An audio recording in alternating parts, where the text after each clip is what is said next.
All right, so we're going to put a post in here on this fence line. This is the Alpaca fencing that I put up last year real quick, and there was a couple of the wood posts that I didn't put in. We use hedge for our wood posts around here. It's a real long-lasting kind of wood. They say that you'll dig 2 holes to every 1 post of hedge, so you know it's not going to rot away or lose its strength. Okay, so basically our T-posts, we go like 5 T-posts, metal T-posts, and then we put in 1 wood post. And basically what the wood post does is, because the T-posts will tend to lift up out of the ground, the wood post, when you put it in, you put some rock or some concrete in it, and that will hold the fence down and keep the T-post from lifting up. Okay, so especially like across some terrace areas, or like going across your water gaps, you want to have wood posts on the side embedded in concrete or rock, and that'll hold the tension from the wire, won't pull them out of the ground and then cause all your T-posts to kind of float up. So today, it looks like we're going to get some rain later on today, so I thought I would go ahead and get this in. I might try to do a couple of them. I think I have 1 over there to do and 1 over there to do, so 3. I'm pretty sure that's it for around the Alpaca house, and we'll try to get a couple of them done today and see how it goes. In our area, they say roughly you want to get your posts in about 36 inches deep, 3 feet deep, because of our freeze and our thaw. Because if you don't put it in deep enough, when the ground freezes, it'll lift the post out of the ground too. Okay, so here I think 25, 28 inches is probably pretty good, but the rule of thumb is 36 if we get a really hard winter. So I always probably go down about 3 feet, and my posts are 7 feet. I think so. 8 feet. 8 feet, so 3 feet in, and it'll be 5 foot up, which will put us right in line with the T-posts. Okay, so we'll get to digging there, and you want to try to get your post hole up as close to your fence that you already have up as possible. You don't want to be chopping on it, but you just want to get that back part of that post hole up as high, back as far as you can to the fence. Okay, and you don't want to make your hole too big. You want to be basically as tight to your actual wood post that you're putting in. You want to keep pretty good to that area, because the less ground you can disturb, the better off you are. So we keep our post hole kind of tight, and then we just get in there. Another good thing about putting a post in now is that it's pie and cake, they call it. That means it's really easy to put in because the ground's wet. And because we put them in the summertime too, when the ground's really dry, and it's a big difference.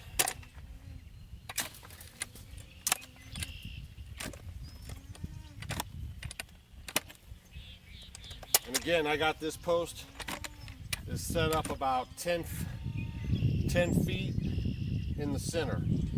So every 10 feet we have a post.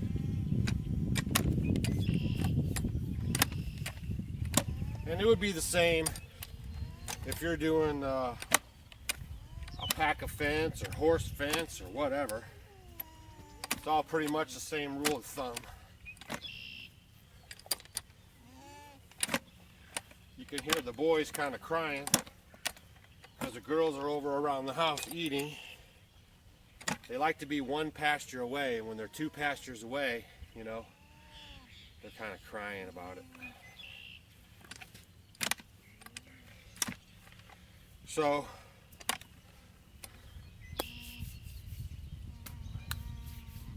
they say when you get that spit going on your hands, get this digging on, that means you're getting busy.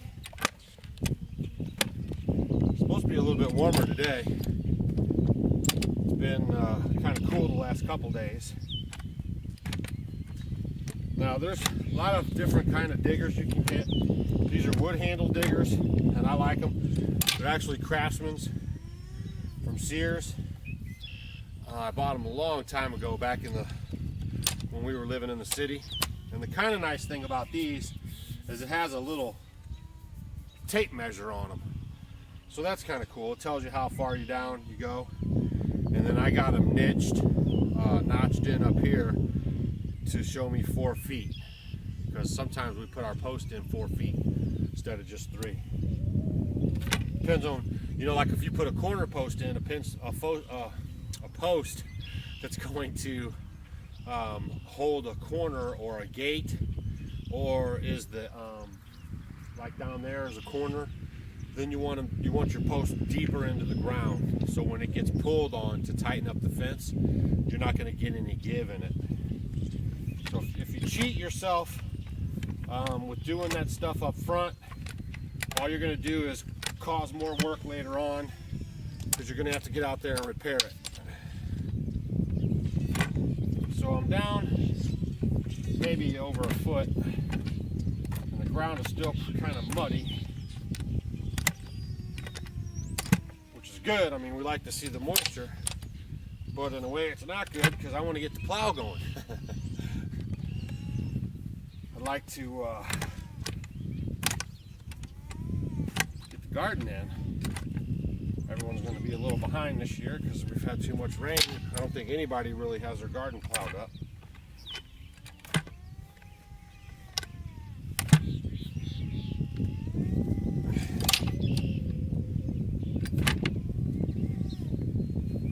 See how far down we are here.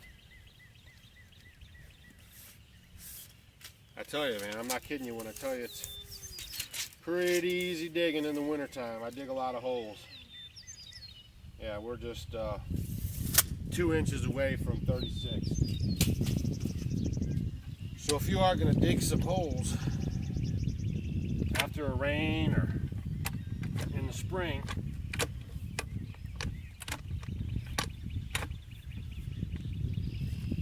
is the time to do it.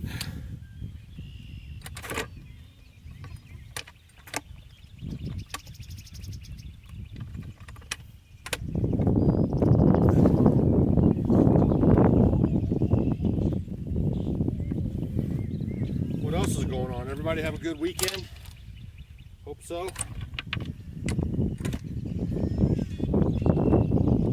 We had company come over for the Passover. We had butchered a lamb for the Passover. Had a nice family come over, our tiny home adventure, Joe and Chris and their kids. We talk about you know, what the Passover means, why we do it. Had a nice meal, some good times. Alright, now when you put your fence in, you want to try to find that flat, or your post, you want to kind of try to find that flat side, so you have to staple the post up against staple the fence up against the post. Okay, that's what I'm trying to say here. That's pretty good. I think we're down 36. Check my top measurements here.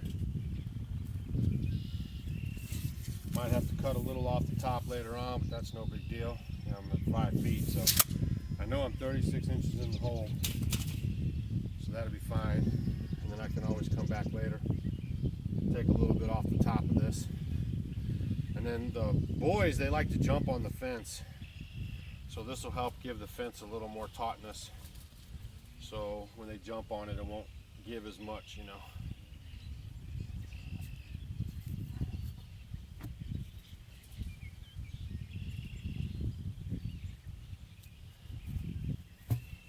Just try to find that spot where it's flat on the side you're going to staple on, and that's about it, really. Then you get your concrete.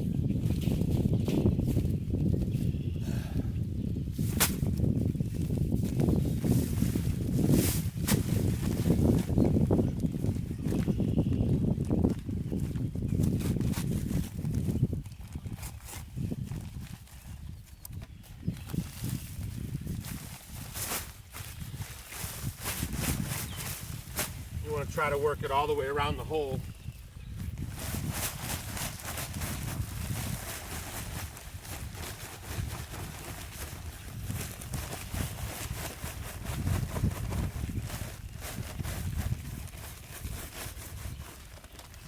Now when you pour the concrete in the hole, you don't want to bring the concrete all the way out of the hole. You want to leave it down in there a little bit.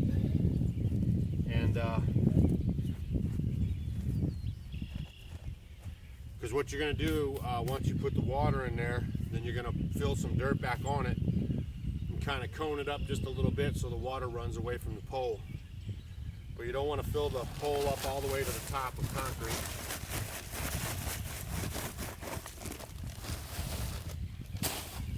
And usually I can get 2 bags done with one, or 2 holes done with 1 bag. And then I just poke it in a little bit. I usually bring a little stick along with me.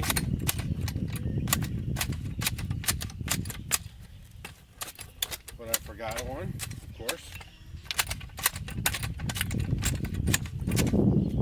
But that'll work. Now I'll go get some water from the Alpaca house. Alright, we got the water. Just pour it in the hole.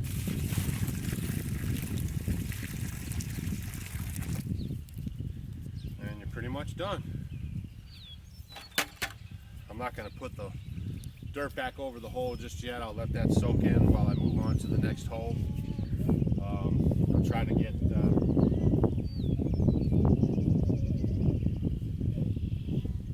those 2 more put in real quick, and then we'll see how it goes. So 36 inches, you want to be below the frost line with your post.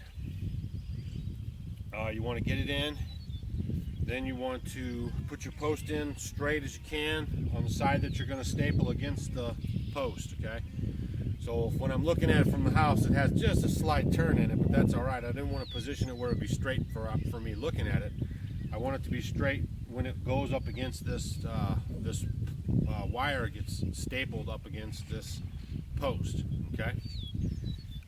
So then I'll let this sit while I do the other ones. And then we'll come back and we'll staple this fence up against this post with staples.